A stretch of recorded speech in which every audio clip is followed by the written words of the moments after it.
partnership, and then we'll come to that. I'll just make some brief remarks. Thanks, Christine. You'll have seen on the front page of the newspapers today that the Abbott government is pursuing and indeed proposing to fast-track Australia signing on to a secret trade deal that will take in 40% of the global economy. It's known as the Trans-Pacific Partnership. The text has never been made public before, but at midnight our time last night, a leaked copy of the chapter on intellectual property was released by the WikiLeaks publishing organisation. Now, recognising that discussions about free trade agreements makes people's eyes glaze over, the fact is this impacts all of us. We had our fears about the content of the agreement, and those fears have been borne out.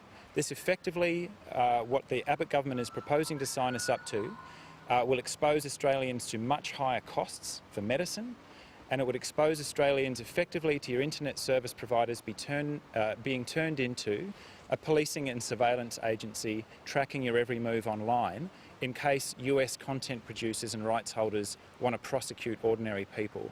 It is unacceptable. When the Senate resumes, my colleague Senator Whish-Wilson will move for an order of production of documents that the Trans-Pacific Partnership text be tabled in the Australian Parliament before we are signed up to it and not after.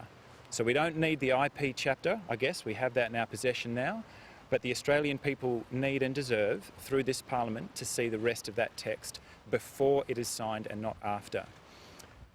A short while ago also, the Senate successfully passed a resolution for a references inquiry into the National Broadband Network and to the extraordinary demolition of the network that's occurring under the watch of Malcolm Turnbull. During the federal election, the opposition was very clear that there'd be no significant change, that the NBN would still be delivered and that fast broadband was a priority.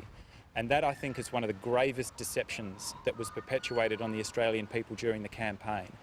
The National Broadband Network company is being demolished from the inside. A huge amount of expertise is being swept out the door. I'm glad that we were able to come to agreement with the Labor Party on a Senate Select Committee, which will look into the process unfolding inside NBN Co, with a view to doing what we can to salvage the wreckage so that Australians can be provided with fast broadband.